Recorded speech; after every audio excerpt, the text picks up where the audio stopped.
ciudades allí cerca, las que nos menciona Apocalipsis. Pero estas tres eran muy cercanas, como decir La Estrella, Sabaneta y Caldas, muy cercana. Entonces lo que sucedía en una de esas iglesias afectaba directamente las otras. Todo el mundo se conocía, todo el mundo estaba allí de una manera muy, muy cercana. Bendito el nombre del Señor. Pablo se encontraba en la cárcel. Pablo escribió algunas cartas desde la cárcel. Nos mencionan 4 cartas, amén, desde esa ocasión que estuvo preso en Roma, que fueron precisamente la carta a los Colosenses, Efesios, Filipenses y Filemón. Pero Pablo escribió una 5ª carta, que fue una carta dirigida a la iglesia de la Odisea, solamente que no se sabe qué pasó con esa carta. Seguramente ellos la recibieron, la leyeron, pero no la guardaron con el mismo celo que se guardaron las otras cartas. Estamos hablando de aproximadamente 2000 años, y ¿quién guardó esos textos bíblicos de esa época, cierto? ¿Quién los guardó? ¿Quién los almacenó? ¿Quién los atesoró? ¿Cierto? Gloria al Señor Jesús. De todas maneras, eso está en el propósito de Dios.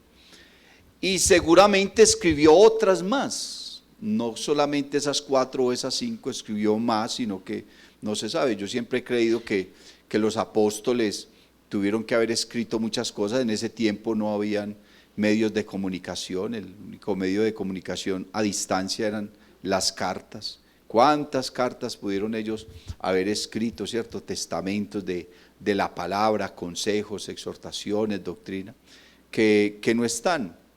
Y hay otras que existen, solamente que se consideran apócrifas, que no hay certeza de realmente si fueron ellos los que la escribieron o no, porque hay más de 100 libros apócrifos que unos a veces los lee, los consulta por allí, y algunos dicen algunas cosas interesantes. Bendito el nombre del Señor. Pero lo que está aquí en la Biblia es suficiente para nosotros ser salvos, amén. Ser sabios para la salvación, gloria al Señor. Pablo le dijo a Timoteo: has sabido desde la niñez las sagradas escrituras, las cuales te pueden hacer sabio para la salvación. Para ser salvo, hermano, hay que ser sabio. Hay que ser más que inteligente, hay que ser sabio. Mucha gente inteligente se va a perder. Pero cuando nosotros meditamos y analizamos lo que realmente es la sabiduría, gloria al nombre del Señor, y las bases sobre las cuales está puesta la sabiduría, pues la Biblia dice que el principio de la sabiduría es el temor a Dios. Amén, gloria a Dios. La sabiduría, entonces, el principio de la sabiduría es el temor a Dios. Y dice que los insensatos desprecian. Es una insensatez despreciar la sabiduría y la enseñanza de la palabra. Bendito el nombre de Jesús. Colosas, entonces, al lado de Hierápolis y la Odisea, eran ciudades asiáticas. Amén. El imperio romano, por ese tiempo, hermano, estaba a flor de piel. Tenían algunas decadencias, tenían algunas crisis, algunas dificultades, y entonces estaban procurando extender mucho más su reino, pero los judíos estaban procurando liberarse de ellos, ¿cierto? Y en todo eso cayó también la iglesia en medio de toda esa persecución. Entonces muchos cristianos se dispersaron, muchos judíos también estaban comenzando a huir de su tierra. Se dice que la diáspora judía empezó por allá en el año 75, en el año 80, pero seguramente desde mucho antes ya muchos se estaban yendo. La diáspora es que los judíos se fueron de su territorio, empezaron a abandonar su territorio. Entonces fueron tiempos de guerra, tiempos de dificultad, ¿cierto? Tiempos de crisis, tiempos de tristeza, y el refrigerio para todas estas personas pues era la palabra de Dios. Amén. Gloria al nombre del Señor Jesús. El refrigerio para ellos era la palabra de Dios. Gloria al Señor. Pablo nunca había estado en Colosas, había estado en la Odisea y había pasado por ahí cerca con rumbo hacia Éfeso, pero los historiadores dicen que él no había estado en Colosas, o sea que él no fundó esa iglesia. En la misma carta, Pablo menciona a un ministro llamado Epafras, amén, que era ministro allí en aquel lugar. Y cuando Pablo estaba en Roma, Epafras entonces no solamente estuvo ahí, sino que estuvo en Filipos, y en Filipos colectaron unas ofrendas, las enviaron a Pablo, y Pablo recibió eso allá en la cárcel en Roma, amén. Epafras estuvo allá y estuvo enfermo, estuvo a punto de morir. Y Pablo entonces escribe esta carta y envía entonces a 12 emisarios suyos, amén, a dos personas muy apreciadas para él, que fueron Tíquico y Onésimo. ¿Recuerdan a Onésimo? El esclavo que se convirtió en la prisión. Pablo entonces le envía la carta a Filemón, envía la carta a la Odisea y envía también la carta a Colosenses, a la iglesia en Colosa. Gloria al nombre del Señor Jesús. Esta carta es muy, muy interesante, porque podemos decir que esta carta se compone de dos partes importantes y dos partes trascendentales, que finalmente eso es lo que nos compete a nosotros como cristianos. Los dos primeros capítulos son capítulos que se hablan de la doctrina, hablan de la enseñanza y de una necesidad grande en la vida de los cristianos. Y dice Pablo, y es que se conozca la voluntad de Dios. Porque puede haber mucha gente que cree en Dios, que aman el congregarse, el servir, en tantas cosas, pero no conocen bien la voluntad de Dios. Entonces Pablo les insiste a los colosenses acerca de la necesidad de conocer a Dios y de conocer su voluntad. Alabanzas al nombre del Señor Jesús. Y los demás capítulos, los otros dos capítulos, hablan más es de la vida cristiana, de la práctica de la vida cristiana, y hablan de la fe cristiana. Amén. Y habla entonces de la trascendencia de la fe y el propósito de la fe. Gloria al nombre del Señor Jesús. Como les decía en algunos días, que el propósito de la fe no es tanto resucitar un muerto, que se sane un enfermo, que aparezca un poco de dinero, conseguir trabajo, o en fin, tantas cosas que uno puede lograr a través de la fe. Pero realmente el propósito de la fe, hermano, es el hecho de poder agradar a Dios. No existe otra cosa. Quiere decir que la doctrina nos edifica a nosotros, nos alimenta, nos lleva al conocimiento no solamente de Dios, sino de su voluntad. Porque mucha gente dice conocer a Dios, pero no conocen su voluntad. Amén. Si la gente conociera la voluntad de Dios, entonces todo el mundo sería verdadero cristiano. Entonces mucha gente por allá habla de Dios, que lo conocen, y hay gente que se sabe la Biblia. Los productores de cine que filman películas acerca de la Biblia, esa gente tiene que estudiar mucho la palabra y tienen que estudiar la historia y el contexto bíblico y todo lo que escribió Josefo, que fue el historiador judío más importante, ¿cierto? Que vivió por allá años después, o quizás por la misma época del apóstol Pablo. Se dice que Josefo estuvo presente cuando se destruyó la ciudad de Jerusalén. Y él escribió mucha historia, demasiada historia, y un libro como de 5 o 6 tomos, hermano, que se llama Las Reliquias de los Judíos, que le escribió Josefo, y ahí habla de historia, hermano, y de contexto del pueblo de Israel y aún de la palabra de Dios. Bendito el nombre del Señor Jesús. Y entonces ese conocimiento, hermano, nos lleva a nosotros verdaderamente a vivir como cristianos. Cuando Dios, hermano, se le apareció a Abraham, él de una vez se le presentó por lo que él era y le dijo qué debía hacer. Le dijo, Abraham, yo soy el Dios Todopoderoso. De una vez le dijo quién era. Amén. Y no se le presentó como una dualidad ni como una trinidad, sino como un Dios único. Amén. Y le habló y le dijo, yo soy el Dios Todopoderoso. O sea, le habló del atributo que encierra los demás atributos. Si usted fuera a hablar de los atributos de Dios, hermano, todos están incrustados, están, ¿cierto?, impresos en ese primer atributo, el hecho de saber que Él es omnipotente. Si Dios lo puede todo, de ahí para allá, para de contar. Cualquier cosa que usted diga de Dios está dentro de ese atributo. Entonces Dios se le presenta a Abraham y le dice, yo soy el Dios Todopoderoso. Y luego le dice, anda delante de mí. Y le dice otra cosa más, y sé perfecto.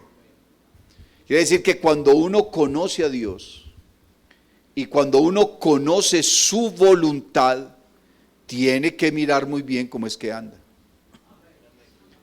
Como le dijo Pablo a Timoteo, ¿cómo te conduces en la casa de Dios? Y no solamente en la casa de Dios, ¿cómo se conduce uno donde esté? Gloria al nombre del Señor Jesús. ¿Por qué? Porque nosotros tenemos que ser luz. Y tenemos que ser luz no porque nos lo están pidiendo, sino porque somos fieles seguidores y creyentes de aquel que es la luz. Amén. Otros se pasaron toda la vida buscando la iluminación y buscando la verdad, pero nuestro Cristo no se pasó buscando iluminaciones ni verdades. Él dijo, yo soy la luz, yo soy la verdad, yo soy la vida, yo soy la resurrección. Alabanzas al nombre de Jesús. Yo soy el pan de vida, yo soy su Salvador. Entonces el Señor se nos presenta a nosotros, hermano, como el Dios Todopoderoso, no como un Dios por allí en segunda instancia o en tercera o cualquiera de las otras, no. Se nos presenta realmente como lo que es. Gloria al nombre de Jesús. ¿Y de qué me sirve a mí saber y conocer al Dios Todopoderoso si no ando delante de Él? Es que si yo conozco una verdad tan grande, yo tengo que ir en pos de ella. Porque yo no puedo, hermano, desconocer voluntariamente, como dice la Biblia, que ellos ignoran voluntariamente, que en el tiempo antiguo dice la palabra. ¿Cómo puedo yo ignorar voluntariamente una verdad tan grande? Entonces, ¿qué va a quedar para mí? ¿En dónde va a terminar mi vida? Si después de haber conocido la verdad, haberla vivido, haberla sentido, haberla experimentado, entonces la dejo y me vuelvo a los rudimentos y al pecado. Bendito el nombre del Señor Jesús. Entonces ahora el Señor le dice a Abraham, no solamente anda delante de mí, sino que le dice, y sé perfecto. O sea que tienes que comenzar a considerar quién eres y qué eres. Amén. Gloria al Señor Jesús. ¿Qué haces? ¿Para qué? Para que el quién soy, qué soy y qué hago, entonces en concordancia y en coherencia puedan, hermano, ir en el sentido de la perfección. O sea que tengo que reconocer mis caminos y tengo que comenzar a pensar qué debo cambiar en mí. No solamente decir que yo era un borracho y dejé de beber, que yo era alguien que me mantenía por allá buscando hechiceros, o que me mantenía en la discoteca, porque es la mayoría de los testimonios que escuchamos. Sino que hay algo más profundo en mi vida que yo realmente tengo que modificar, que tengo que moldear, pero no lo voy a lograr por mis propios medios. Entonces, ¿qué tengo que hacer? Tengo que asegurarme de que realmente haya nacido de nuevo. Y el nuevo nacimiento no es algo que se dio en la época en que te convertiste al Evangelio y te hiciste bautizar. Yo creo que todos los días tenemos que nacer de nuevo. Pablo dijo, cada día muero. Bendito el nombre del Señor Jesús. Cada día muero. El conocimiento de la doctrina, hermano, tiene que hacer un efecto grande y profundo en nuestra vida. Porque tú conoces la verdad. Y si conoces esa verdad, entonces tienes que caminar en pro de esa verdad. Amén. Porque no solamente conocemos la verdad, sino que detrás de esa verdad hay una promesa. Y cuando yo conozco la verdad, es el hecho de saber que fuera de esta vida y fuera de este mundo hay algo más glorioso. Hay algo más glorioso. Ahora, Pablo entonces en estos dos primeros capítulos no solamente inicia saludándolo y presentándose como apóstol, sino que él le dice a los colosenses que está orando por ellos, porque Epafrodito vino y le habló a él de la fe de los colosenses. Él no los conocía, y a pesar de que no los conocía, es una carta muy especial, porque Pablo no los critica ni los juzga como critica de pronto a otros, a los Gálatas, a los Corintios, a los romanos, a los tesalonicenses, que les habla fuerte, ¿cierto? Pero Pablo le habla a unas personas que considera que son sus hermanos en Cristo, que comparten su misma fe, que tienen el mismo Dios, pero que no los conoce, aunque él está interesado en que su vida espiritual sea especial y sea fortalecida. Entonces les dice que está orando por ellos, amén, a fin de que su fe se fortalezca y que puedan crecer en el conocimiento de la voluntad de Dios. Alabanzas al nombre de Jesús. Ahora, mi hermano, Pablo, como en todas las cartas, comienza a hablar profundamente de la doctrina. ¿Por qué? Porque habían varias doctrinas en esa época. Y no solamente habían doctrinas, sino que habían corrientes filosóficas. Porque no solamente se hacía daño a través de las doctrinas, sino a través de las filosofías. Yo he conocido hermanos, conocí un joven muy inteligente, él, y inició su vida espiritual de una manera muy especial. Pero él empezó, hermano, allá en la universidad a prestarle atención a algunas cosas que quizás, bueno, uno tiene que ser maduro. La Biblia dice escudriñarlo todo, retener lo bueno y desechar lo malo. Pero hay gente que se pone a escudriñar muchas cosas y el hombre no fue capaz de salir de ahí. Entonces se fue por las corrientes filosóficas y terminó por allá con unas ideas raras de Dios. Entonces comenzó y terminó apartado el muchacho, no soportó. Creo que nosotros debemos de tener esa madurez, que a pesar de tantos vientos de doctrina, de filosofías, de políticas y de tantas cosas, entonces podamos salir adelante y entender la doctrina y entender la verdad. No solamente había corrientes doctrinales como los gnósticos, el arrianismo y todas esas cosas, aunque el arrianismo creo que surgió tiempo después, pero habían unas corrientes filosóficas. Pablo estuvo allá en Grecia y comenzó a hablar también de eso y estuvo hablando con estas personas. Estaban los estoicos y los epicúreos, eran dos corrientes filosóficas que eran contrarias, pero finalmente se encontraban. Y esas corrientes filosóficas, pues hablaban, la una hablaba acerca del materialismo, ¿cierto? Que negaban todo lo que tenía que ver con lo espiritual y decían que el propósito del ser humano era solamente el placer, la felicidad, el relajo, ¿cierto? La tranquilidad. Y entonces ellos hablaban y decían que todo estaba compuesto de materia, pero que no había nada espiritual en ello, y que finalmente todo el que moría volvía y era absorbido por la materia y hasta ahí llegaba, que no era más, entonces que había que disfrutar. Pablo, hablando de eso, dijo, no, pues si eso fuera así, comamos y bebamos, que mañana moriremos, ¿cierto? Y la otra corriente era contraria, al final se encuentra porque todos niegan la existencia del verdadero Dios, ¿cierto? Y hablan entonces de la evolución. La teoría de la evolución no nació allá con Darwin, eso viene de mucho más atrás, ¿cierto? Y ellos entonces sí creían en algunas deidades, pero no creían en deidades así como nosotros creemos en nuestro Dios, sino que ellos creían era que habían unos hombres que eran más grandes y más poderosos que los seres humanos y que vivían en alguna parte del cielo y tenían tantos nombres. Eso estaba en los griegos. Usted estudia mitología griega y ahí se da cuenta de todos los dioses griegos, ¿cierto? Y que cuando ellos necesitaban algo venían a buscarlo aquí entre los hombres. ¿Usted sí puede creer que un Dios necesita algo de un hombre? Si Dios necesitara algo de nosotros, dejaría de ser Dios. Uno a veces escucha por ahí gente predicando diciendo, hermano, es que Dios a usted lo necesita. Hombre, Dios le dijo a Job, Mira, si yo tuviera hambre no te lo diría a ti. Si yo tuviese sed, tú no lo sabrías. Si yo necesitara algo, ¿qué me va a suplir usted a mí? Imagine, en el caso hipotético de que Dios tuviese necesidades, ¿cómo le va a resolver uno una necesidad a Dios? Si no resolvemos las de nosotros.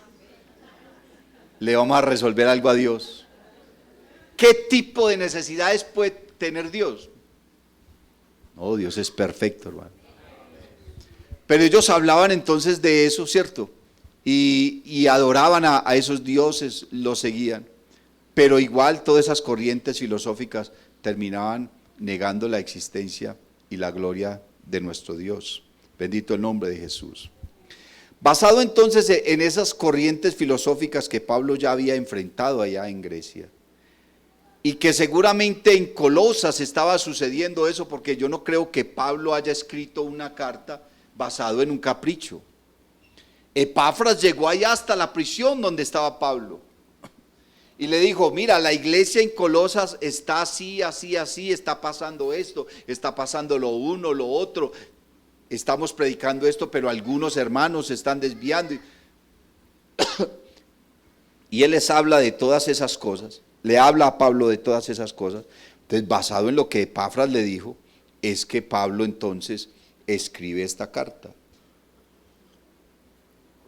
Encontramos la canción más hermosa que quizás se haya escrito, el poema más precioso que se haya escrito en el capítulo 1 de la carta a los Colosenses, a partir del verso 15, donde Pablo, antes de hablarles de las filosofías y de las falsas corrientes, primero entonces les exalta a ellos y les comienza a hablar a través de ese poema de quién es Cristo. Alabanzas al nombre de Jesús. ¿Quién es Cristo y qué es Cristo? Ese qué no se refiere como si fuera una cosa, sino hablando de su esencia. Amén. Gloria al nombre del Señor Jesús. Porque uno, cuando se refiere a alguien, dice es quién. Cuando se refiere a un objeto, dice qué. Sin embargo, se usa ese término. Entonces Pablo comienza a decir acerca de Cristo y dice ¿quién?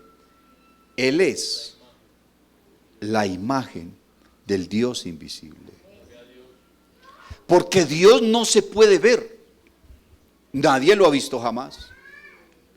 Y si nosotros viésemos a Dios, yo creo que no alcanzaríamos ni a despabilar, porque es tanta su gloria que nos convertiríamos en polvo, quedaríamos desintegrados de una.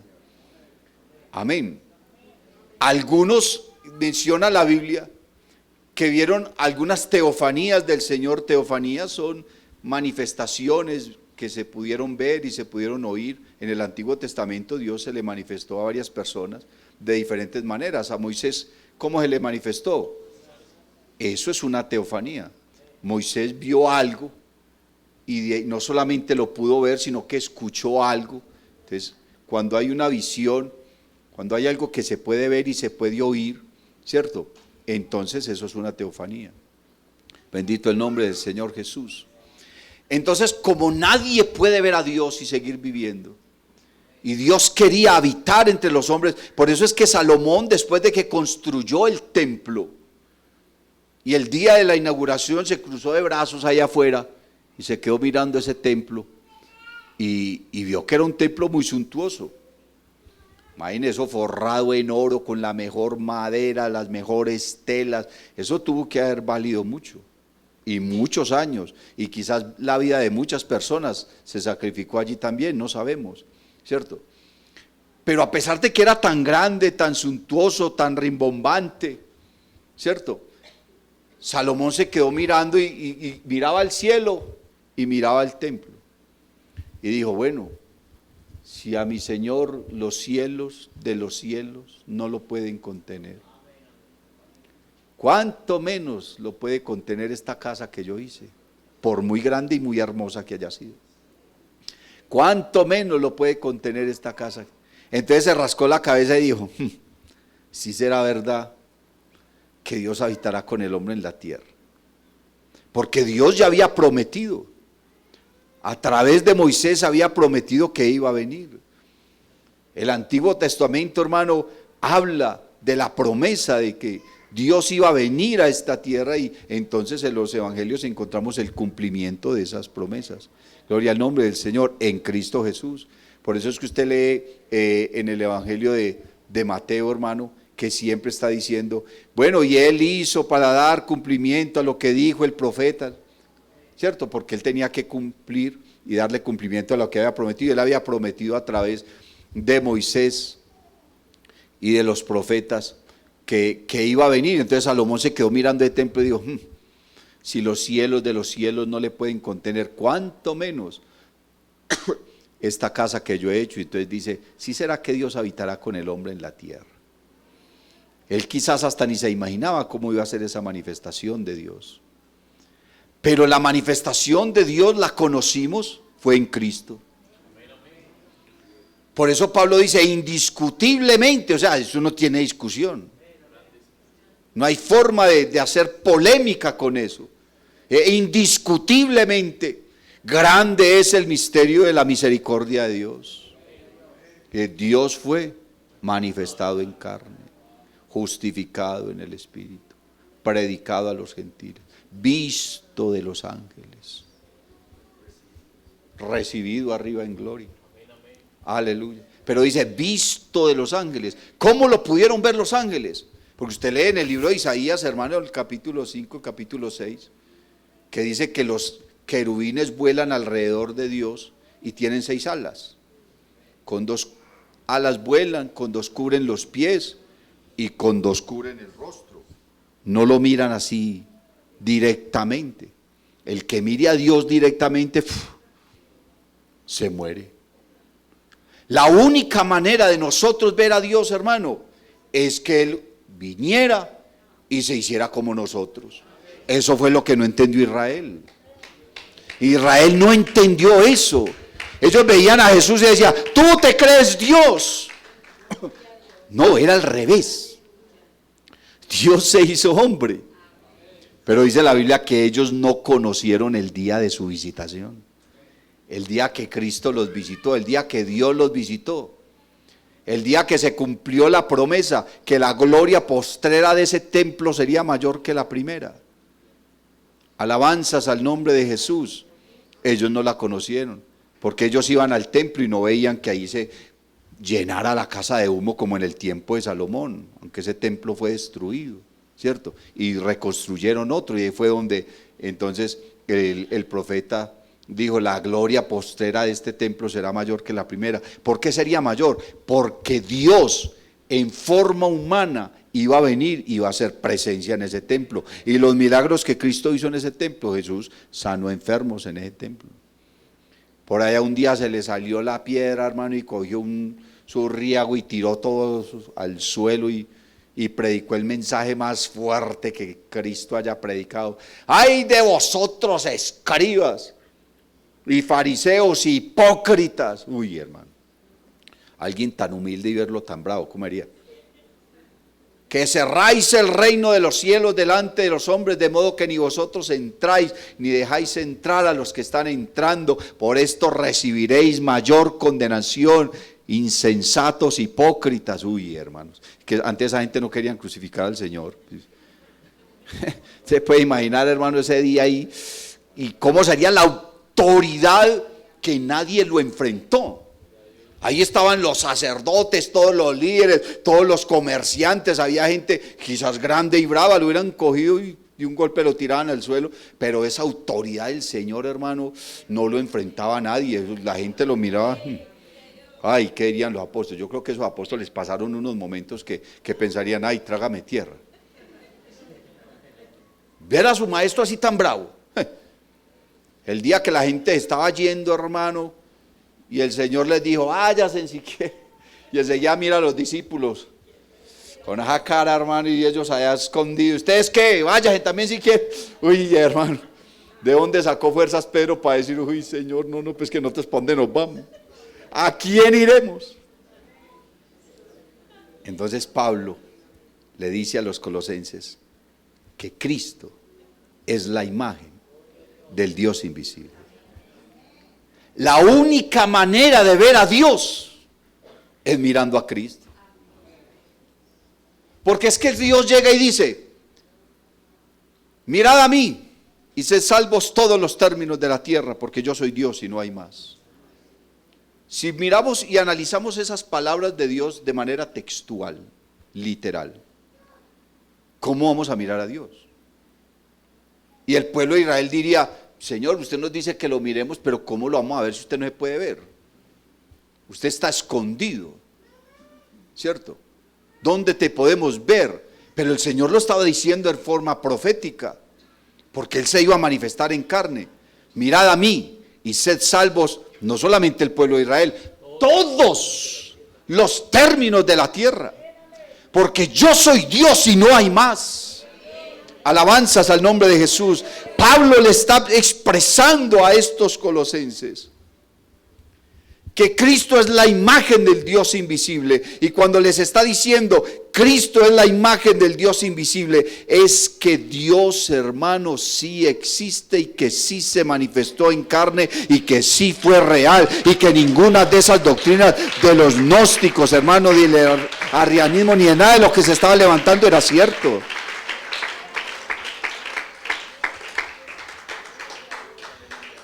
Porque es que esa doctrina de los gnósticos, hermano, le ardía en la sangre a todos los que escribieron en el Nuevo Testamento. Ay, a Juan sí que le dolía eso.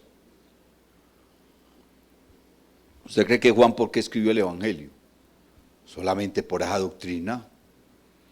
Porque la doctrina de los gnósticos, entre muchas cosas que ellos decían, enseñaban que Cristo no había sido real, que Dios sí había venido, pero que en forma de espíritu, que Cristo solamente era una ilusión óptica, que nunca lo pudieron tocar, que realmente Él cuando fue a la cruz no se murió, porque Él solamente era como una ilusión óptica y como un fantasma. Y se basaron en cierta forma en lo que pasó allá en el mar, cuando el Señor venía caminando sobre las aguas y los discípulos lo miraron y un fantasma, fue lo que ellos pensaron. Y el Señor: oigan a estos, y un fantasma, ¿no ve que soy yo? Y ahí mismo Pedro medio sacó la cabeza por allá: ay Señor, si es usted, todavía lo estaba dudando. Es que uno dice, ¿en qué momento dudó Pedro? Ya él desde antes de ir al agua ya estaba dudando. Que dijo: Señor, si es usted, mande que yo vaya allá. Pero entonces Pedro, ¿cómo estaba imaginando que el Señor le iba a decir que viniera? Él podía haberse clavado y haber nadado y cenando hasta ahí. Pero de alguna manera entendió que el Señor le dijo: venga entonces, está muy guapito, venga. Se está creyendo muy varoncito, venga. ¿A qué distancia estaría el Señor de la embarcación? 10 metros, 20 metros, ¿qué sabemos? ¿Cierto? Pero Pedro se bajó, hermano, y comenzó a caminar sobre el agua. ¿Cómo sería eso? ¿Cómo sería sentir el agua por debajo y no hundirse? Eso tuvo que haber sido una cosa de locos, hermano. Es que la Biblia dice unas cosas que uno, Señor, ¿cómo fue eso? Pero nosotros no necesitamos entender cómo fue eso, solamente creer que sucedió. Solamente creer que sucedió. Es que el problema de muchos cristianos hoy es que no creen en la Biblia ni las cosas que la Biblia dice como es. Solamente creen que son cuentos, que son fábulas, que son parábolas para que nosotros pues nos edifiquemos. Pero no, eso fueron cosas que sucedieron. Pedro caminó. El mar Rojo se abrió, el río Jordán se devolvió, la tierra se detuvo, el sol y la luna en Gabaón. Hermano, son cosas que realmente sucedieron. Dios realmente vino y se hizo hombre. Eso no fue una charla. Cristo realmente fue a la cruz y murió y se levantó a los 3 días. No son cuentos. Yo no estoy creyendo en cuentos. Si eso fueran cuentos, miserables nosotros. Miserables nosotros. Si Cristo no resucitó, estamos perdidos. Perdimos todo nuestro tiempo en vez de estar por ahí disfrutando del placer. Pero esto es verdad. Entonces, los gnósticos hablaban de todo eso y Juan escribió entonces el Evangelio Y Juan dice, ¿sabe qué, señores? Nosotros vimos su gloria. Dice, gloria como del unigénito, o sea, hablando de un ser humano. Porque cuando la Biblia habla, hermano, del Hijo de Dios, no se refiere a que Dios tuvo un hijo o lo parió. Se refiere es que Él nos dio un hijo para nosotros. O sea, el Hijo de Dios es como si hubiera sido nuestro hijo. Porque usted lee Isaías 9:6. Dice, porque un niño nos es nacido. Hijo nos es anunciado. Y el principado sobre su hombro. Y se llamará su nombre admirable, Dios fuerte, Padre eterno, príncipe de paz. Pero el mismo versículo que dice que Él es un niño, dice que es Dios fuerte. Y el mismo versículo que dice que es un hijo, dice que es el Padre eterno. Lea el versículo. Alabanzas al nombre de Jesús. Entonces, Juan escribe su evangelio. ¿Para qué? Porque el evangelio de Juan, hermano, muestra la divinidad de Cristo más que los otros 3 evangelios. Gloria al nombre del Señor Jesús. Y dice, y vimos su gloria. Y Juan lo dice, ¿por qué? Porque Juan recostó su cabeza en el pecho del Señor, le sintió el latido del corazón. ¿Quién siente el corazón de Jesús? Juan fue el único. Ni Pedro le recostó la cabeza al Señor en el pecho, solamente Juan. Solamente Juan, y nadie vio a Jesús como lo vio Juan. Juan vio a Jesús, hermano, en todos sus estados, como un hombre normal. Lo vio desnudo allá en la cruz, lo vio azotado, derramando sangre cuando lo estaban azotando, lo vio muerto, lo vio resucitado y enseguida en Patmos lo vio glorificado. ¿Quién vio a Jesús así? Solamente Juan. Ni Pedro ni Pablo. Solamente Juan, hermano, fue el único que vio al Señor de esa manera. Entonces Pablo le escribe a los colosenses de esa parte doctrinal hablando de Cristo. El Señor no fue un fantasma. Él es la imagen del Dios invisible. Como los estoicos creían en la evolución, entonces ahora el Señor les dice, porque en Él fueron creadas todas las cosas, las que hay en los cielos. Oye, la Biblia nunca casi habla del cielo, sino de los cielos, ¿cierto?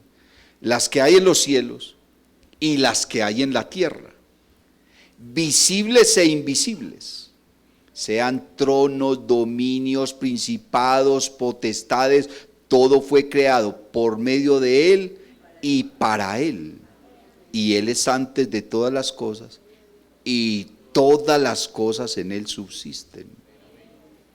Ahí está tomando esa filosofía, le está diciendo, ustedes están creyendo, porque es que cuando uno lee el verso 8 del capítulo 2, Pablo les dice, mirad que nadie os engañe por medio de filosofías y huecas sutilezas, según las tradiciones de los hombres, conforme a los rudimentos del mundo y no según Cristo. Porque nosotros no podemos revolver el evangelio con filosofías, ni con pensamientos de hombres, ni nada de esas cosas. Nosotros tenemos que creer en el evangelio así como es, puro. Y tenemos que vivirlo y obedecerlo, así como es puro, no se ponga a revolverle nada. Que fulano de tal, yo no sé quién será de fulano. Nosotros a veces nos metemos a las redes sociales y empezamos a escuchar predicadores que dicen un poco de cosas, y aunque suenen bonito, no quiere decir que sea verdad. Porque hay gente que hablaba muy bonito, pero no decían la verdad. Ay, pastor, escuché un predicador, vea, dijo esto y esto y esto, ¿cómo le parece? Bueno, usted por lo menos se ha sentado a saber quién es ese señor que dijo eso. ¿De dónde salió? ¿Qué clase de persona es? ¿Por qué está diciendo eso? ¿Cierto?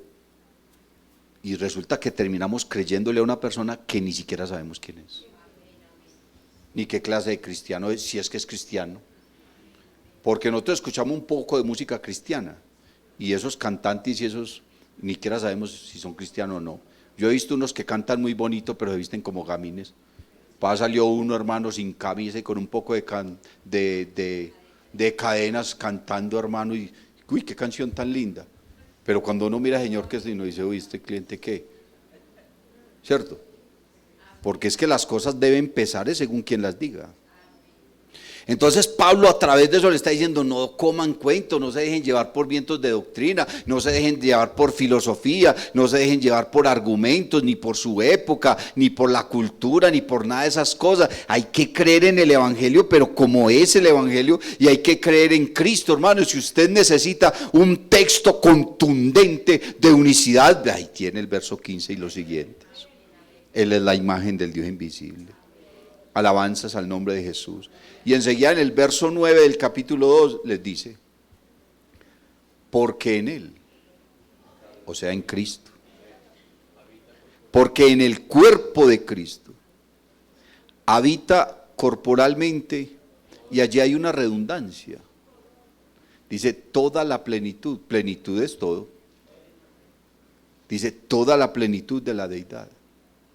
Si Cristo fuera simplemente una segunda persona en una divinidad, entonces toda la divinidad no estaría en Él, porque la divinidad estaría distribuida entre tres y no estaría toda en Él. Por mucho poder que tenga, por mucho poder o mucha gloria que tenga, tendría que compartirla con el Padre y con el Espíritu. Pero Pablo está diciendo que en Él habita, en su cuerpo. Quiere decir que Cristo en su carne, aunque era un bebé acabado de nacer y que siendo caloreado allí por la respiración de los animales, seguía siendo Dios. Entonces los ángeles descendieron del cielo y lo miraban ahí. No daban crédito. Pero ¿cómo es posible? Ese bebecito que está ahí, que esa mujer lo está amamantando y que los animales le están dando calor en medio del heno, del estiércol, porque eso era una pesebrera. Un pesebre así bonito como el que a usted le pintan el 24 de diciembre, y tan lindo, lleno de lucecitas, lo cual es lucecitas, yo creo que allá alumbraban con una vela. ¿Y cómo estaría haciendo de frío que los animales tenían que estar respirando ahí para que, y esa mujer dando a luz en ese cajón, en esas 4 tablas, hermano, y José ahí embalado con ella? Y que, ay, pobrecito, es que lo despreciaron. No, él nació ahí no porque lo despreciaron, sino porque había un censo y había mucha gente, todos los hoteles y las posadas estaban llenas, no había dónde. Cualquier señor por ahí les dijo, si quiere yo le colaboro, hermano, vea, métase a ese establo porque no hay más dónde para que pase el resto de la noche. Y ella acosada, con dolores, dilatando, que el nacimiento virginal. ¿Cuál virginal? La Biblia dice, hermano, que rompió la matriz. Ella tuvo que haber sentido mucho dolor y haber gritado, y el partero fue José. Ellos iban, no sé con quién más iban, pero ahí estaban ellos. Así en esas condiciones nació el Señor. Y enseguida los ángeles llegan y lo ven ahí, hermano, en medio de esos animales, de ese pasto, del estiércol. María ahí, ¿cómo estaría esa pobre mujer después de ese viaje, hermano, montando el camello, enseguida un parto? Eso tuvo que haber sido, no, es que viéndolo bien, tuvo que haber sido una escena muy dura. Muy dura, ella sudando, José ahí en su angustia, y bajan los ángeles y ven ese niño ahí, hermano, ensangrentado, y saben que ese niño es su Dios. Ellos decían, no, gloria a Dios en el cielo, y en la tierra paz a los hombres de buena voluntad. ¿Por qué? Porque están viendo a Dios, visto de los ángeles, dijo Pablo, visto de los ángeles, aleluya. Y ahora entonces dice el Salmo, recibido arriba en gloria, abrido puertas eternas vuestras cabezas, y entrará el Rey de gloria. Y preguntan los ángeles que no lo alcanzaron a ver, porque todos no bajaron. Solamente una porción de ángeles bajó y lo vio allá en la pesebrera, pero otros no les fue permitido bajar. Porque la Biblia dice que nosotros vivimos cosas, y aquí sucedieron cosas que los ángeles anhelaron ver. ¿Dice o no dice la Biblia? O sea que hubo ángeles que no pudieron ver eso. Y entonces cuando está esa escena en el Salmo 24, los que no vieron dicen, ¿y quién es ese Rey de gloria? Allá mirando porque veían que venía subiendo alguien. Y los que lo alcanzaron a ver, ¿cómo que quién es? Él es Jehová, el Rey de la gloria. Ha abrido puertas vuestras eternas vuestras cabezas. ¿Por qué? Porque los discípulos lo habían visto ascender. Y uno de los ángeles que ya lo había visto, entonces bajó y le dijo a los discípulos: varones hermanos, ¿y ustedes qué están mirando ahí para arriba? Ese mismo Jesús que ustedes están viendo ahí. Y entonces Pablo le habla a los colosenses de la esperanza más gloriosa, de lo que nos tiene aquí, del sentido del evangelio, de la realidad del evangelio que trasciende las religiones, que trasciende y va más allá de simplemente asistir a un culto. De aquella esperanza que moldea nuestro comportamiento, nuestro ser, que nos transforma y nos llevó a nacer de nuevo, a renunciar al mundo, a la impiedad, al pecado, a ser lo que somos. Entonces viene esa esperanza gloriosa. Alabanzas al nombre de Jesús. ¿Y cuál es esa esperanza? Es que Él va a regresar. Y no va a regresar para que lo crucifiquen otra vez. No va a regresar para que lo critiquen otra vez, para que lo escupan, para que le arranquen su cabello, para que lo azoten. No va a regresar así, de esa manera. Va a regresar lleno de gloria.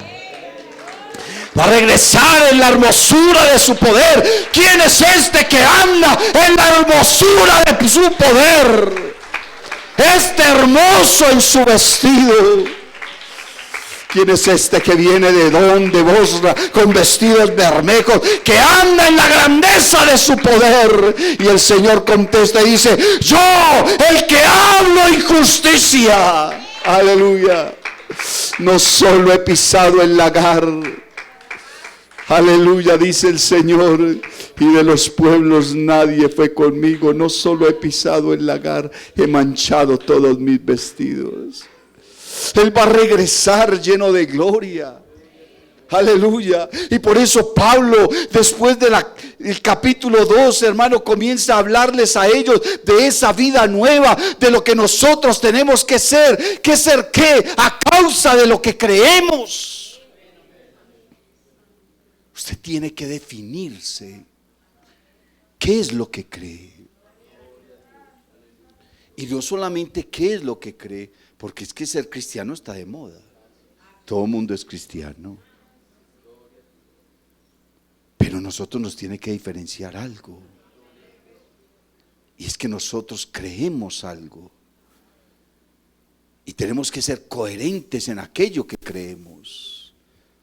Cómo conducirnos, no solamente en la casa de Dios, sino donde quiera que estemos. Pablo les habla de la vida antigua y de la nueva. Les habla del testimonio allá afuera, a partir del verso 18 del capítulo 3.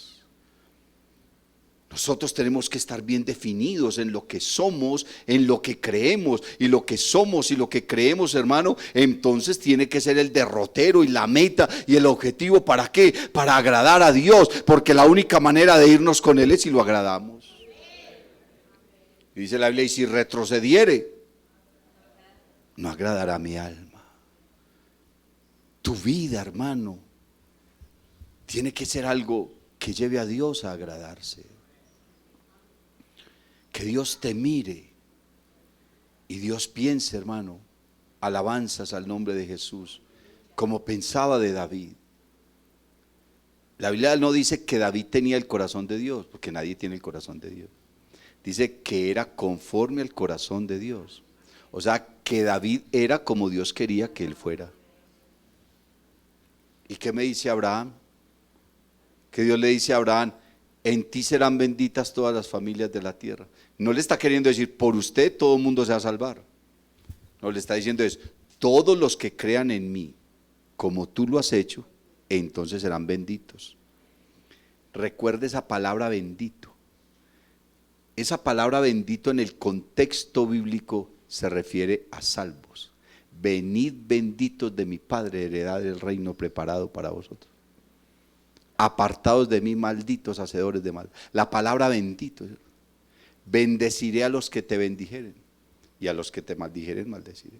y en ti serán benditas todas las familias de la tierra. O sea, yo le puedo dar la bendición de la salvación a todas las familias de la tierra, siempre y cuando crean en mí como creíste tú, porque la Biblia dice que Abraham le creyó a Dios y le fue tomado por justicia.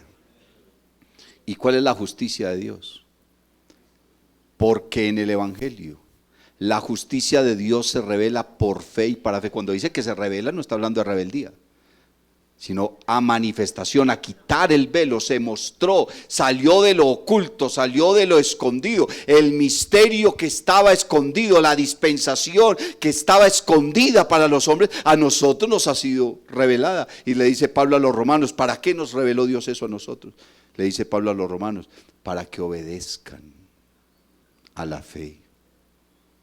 ¿A cuál fe? A esto que estamos hablando, a esto que estamos predicando, a esto que estamos anunciando. Tú tienes que pensar qué clase de cristiano eres, cuál es tu estilo de vida, qué es lo que tú vives, qué es lo que tú crees, cómo es la relación con tu Dios. Y si tienes una buena relación con Dios, eso se verá aquí y en cualquier parte. Se ha de ver. Eso es lo que Pablo le está diciendo a ellos. Por eso empezó hablándoles de la doctrina. Y Pablo tenía eso aquí muy claro. Él se lo dijo a Timoteo: ten cuidado de ti mismo y de la doctrina, porque son dos cosas que nosotros tenemos que tener claras: nuestra doctrina y quiénes somos. Tú tienes que conocerte a ti mismo, tienes que analizarte a ti mismo, de estar juzgando a los demás, dejar de estar mirando a los demás, dejar de estar mirando qué hace el uno, qué hace el otro. ¿Qué importa lo que haga la hermana no sé quién por allá? No, ¿qué importa? Que paren en la cabeza si quiere. La Biblia dice: caerán a tu lado 1000 y 10.000 a tu diestra, ¿y a ti qué? Mas a ti no llegará. Pero si tú te guardas en Cristo. Y entonces Pablo dice: puestos los ojos en Jesús. Puestos los ojos en Jesús, el autor y consumador de la fe. Dios te bendiga.